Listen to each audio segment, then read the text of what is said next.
Всем привет! Друзья мои, мира вам и крепкого здоровья! Сегодня у меня очень вкусное варенье из абрикосов. Посмотрите, какие аппетитные янтарные дольки абрикосов. Готовится быстро, готовится просто и получается очень вкусно. Возьмите себе на заметку, а я начну готовить.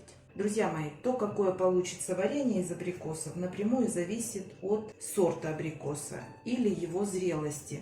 Вот если абрикос уже перезревший, мягкий, то вероятность того, что дольки разварятся, высока. Если же у вас плотный абрикос, то и дольки останутся целыми. Я буду варить и стараться даже из мягких, перезрелых абрикосов готовить варенье дольками. Ну вот попадаются очень мягкие абрикосы.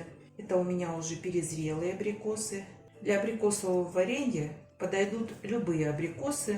Единственное условие: абрикос ни в коем случае не должен быть порченным, гнилым. Все, вот таким способом я сейчас все абрикосы почищу. А дальше подготавливаем посуду, в которой будем готовить. Все зависит от количества фруктов, которые у вас имеются. Но посуда должна быть обязательно с антипригарным покрытием. Вы можете готовить даже в сковороде. Все зависит от количества фруктов. На дно обязательно фрукты и часть сахара.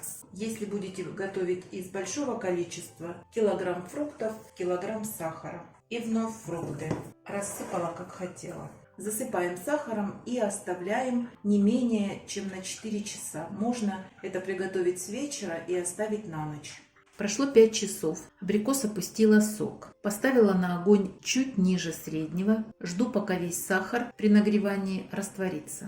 Друзья мои, прошло 5 минут. Посмотрите, сахар полностью растворился. Вся абрикоска на плаву. Активно пошла пена. Пена – это совсем не полезный продукт, и его необходимо снимать. Даем покипеть 2 минуты. Не перемешиваем. Вот так просто слегка утапливаем абрикоску.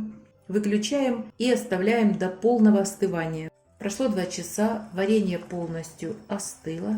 И у меня время второго 5-минутного проваривания абрикосов. Снова поставила на огонь и буду доводить до кипения. С момента закипания на слабом огне, но так, чтобы видно было кипение, буду варить в течение 5 минут. Перемешивать не надо. Слегка погружайте абрикосу в сироп. Если появляется пенка, снимайте ее. 5 минут прокипело.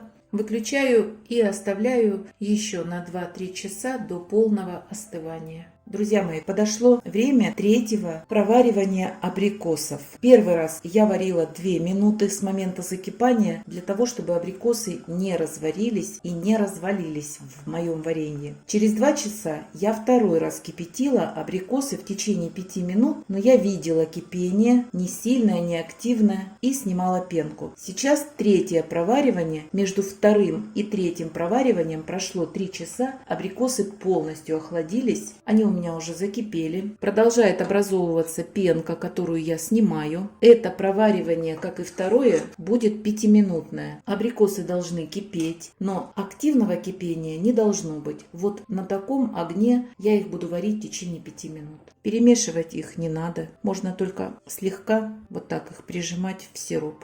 5 минут прошло, выключаю и оставляю до полного остывания еще на 2 или 3 часа. 4-м разом я буду закручивать варенье. Оно сейчас еще настоится, часть испарится жидкости. И при 4-м проваривании оно уже будет настоящим вареньем с густым сиропом. Друзья мои, процесс приготовления варенья подходит к концу. Я 4-й раз поставила его кипятить на слабом огне, но так, чтобы вы видели процесс кипения. Обязательно проходите по донышку. На этой стадии оно активно пригорает. Не добавляйте лимон и лимонную кислоту в варенье из абрикосов. Абрикосы при термической обработке выделяют свою кислоту, и оно, несмотря на то, что вы будете готовить 1 к 1 с сахаром, будет иметь легкий кислый вкус.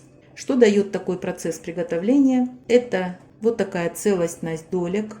Какие-то дольки и разварятся, это зависит от спелости плода. Но в основном они вот такие остаются. И сироп прозрачный, янтарный. При желании вот эту пенку можно еще снять. Все, сейчас проварю 5 минут и выключу. Друзья мои, банки обязательно стерилизуем, а крышки кипятим. Банки я стерилизую над паром И затем они высыхают. Получается вот такая сухая и чистая баночка. И закупориваем. Можно закупоривать в баночке с винтовыми крышками. Банки стерилизуйте, а крышки обязательно кипятите в течение 2 минут. Сразу еще горячие банки вытирайте.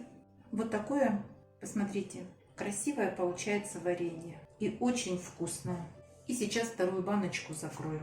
Накрывать ничем не надо, просто даем остыть. А затем храним в шкафу, в квартире при обычной температуре. Все, друзья, если вам это видео полезно, буду очень рада. И не забывайте подписываться на наш с Петровичем канал. Пока-пока! Это для тех, кто думает, что на самом деле пока-пока. Банки стерилизуются, эти готовятся, а это варенье 4 килограмма абрикосов и 4 килограмма сахара на последней варке. А вот теперь пока!